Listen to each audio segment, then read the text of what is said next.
కామవరపుకోట నందు వెంచేసి ఉన్న లక్ష్మీ హయగ్రీవ లలితాదేవి పీఠం నందు ఈ నెల 22వ తేదీ నుంచి దేవి నవరాత్రి ఉత్సవాలు ఆరంభం చేస్తున్నట్లు దుర్గాబాబు స్వామి తెలిపారు. ఈ సందర్భంగా లక్ష్మీ హయగ్రీవ లలితాదేవి పీఠం నందు కరపత్రాలను ఆవిష్కరించారు. ఏలూరు ఎంపీ మహేష్ యాదవ్, చింతలపూడి ఎమ్మెల్యే రోషన్ కుమార్ లకు దేవి నవరాత్రుల ఆహ్వాన పత్రికను అందజేశారు. 26వ తేదీ సామూహికంగా లక్ష కుంకుమార్చన, 27వ తేదీన లలితా పరమేశ్వరి అమ్మవారి కళ్యాణం, 28వ తేదీ గండ దీపాలతో తిరుచి మీద అమ్మవారి ఊరేగింపు ఉంటుందని తెలిపారు.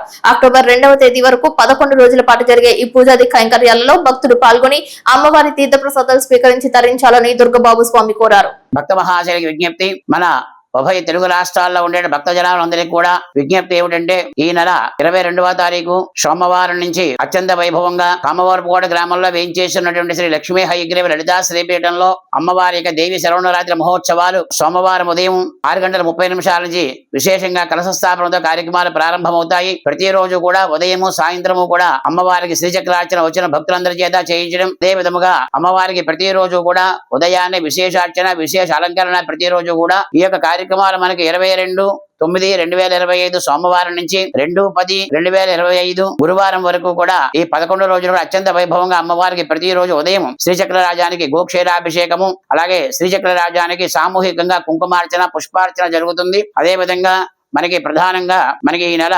26వ తారీఖు శుక్రవారం మహాలక్ష్మి అవతారం సందర్భంగా సామూహికంగా లక్ష కుంకుమార్చన అనే కార్యక్రమాన్ని నిర్వహించడం జరుగుతుంది. ఈ కార్యక్రమంలో అనేక మంది భక్తులు ఉభయ రాష్ట్రాల నుంచి కూడా ఈ కార్యక్రమాల్లో పాల్గొనడం జరుగుతూ ఉంటుంది. అదే విధంగా 27 తారీఖు శనివారం రోజున శ్రీ లలితా పరమేశ్వరుడు యొక్క కళ్యాణ మహోత్సవం, లోక కళ్యాణార్థం శాంతి కళ్యాణం నిర్వహించడం జరుగుతుంది. అదే రోజు సాయంత్రము నందివాహనంపై అమ్మవారి గ్రామోత్సవం జరుగుతుంది. అదే విధంగా ఆదివారము అనగా 28వ తారీఖు ఆదివారం సాయంత్రము గండ దీపాలతో తిరుచి మీద అమ్మవారి గ్రామోత్సవం జరుగుతుంది. చక్కగా భక్తులందరూ కూడా దీపాలను శిరస్సు మీద ధరించి అమ్మవారి ముందు నడుస్తూ ఉంటే మంగళ వాయిద్యాలతో, వేద మంత్రాలతోటి అమ్మవారి యొక్క పురవీధుల్లో చక్కగా ఊరేగింపుగా జరిగి పీఠం వద్దకు రావడం జరుగుతుంది. అదే విధంగా సోమవారం 29వ తారీఖు మూలా నక్షత్రం సందర్భంగా సుమారుగా 1000 మంది విద్యార్థుల చేత ఆలయానికి ఎదురుగుండా ఉండేటువంటి ప్రాంగణంలో సరస్వతి పూజా కార్యక్రమం, లక్ష్మీ హయగ్రీవ స్వామి వారి యొక్క పూజా కార్యక్రమాన్ని నిర్వహించడం జరుగుతుంది. ఆ సమయంలో వచ్చిన విద్యార్థులందరికీ కూడా పుస్తకము, పెన్నము,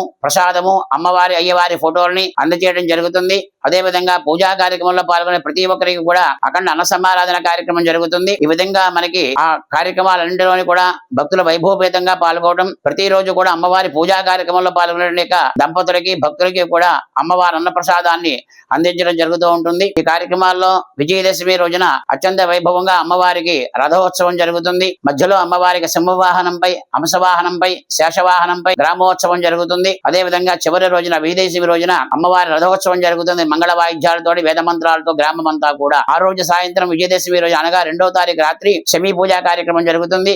ఆ శమీ పూజలో వచ్చినట్టు సుమారుగా 1000 మంది ముత్తైదులకి అమ్మవారికి పసుపు, కుంకుమ, రవికిల గుడ్డ, గాజులు, తాంబూలాన్ని ఉచితంగా అందజేయడం జరుగుతుంది. ఆ మరునాడు అనగా 3వ తారీఖు ఏకాదశి శుక్రవారం రోజున అన్నము రాశిగా పోసి అమ్మవారి పీఠంలో పూజా కార్యక్రమం చేసిన తర్వాత వచ్చిన భక్తులందరికీ కూడా సుమారుగా 5000 మందికి అఖండ అన్న సమారాధన కార్యక్రమం జరుగుతుంది. ఈ కార్యక్రమానికి ప్రధాన దాతలుగా డాక్టర్ మేడూరు సత్యంబాబు గారి దంపతులు, అదే విధంగా భక్తుల సహకారంతో అత్యంత వైభవంగా నిర్వహించడం జరుగుతుంది. ఈ కార్యక్రమాలన్నీ కూడా ఇంకా భక్తులందరూ కూడా పాల్గొని అమ్మవారికి దివ్యమైన అనుగ్రహానికి పాత్రులవ్వాలని చెప్పేసి కోరుచు ఓం శ్రీమాత్రే నమః.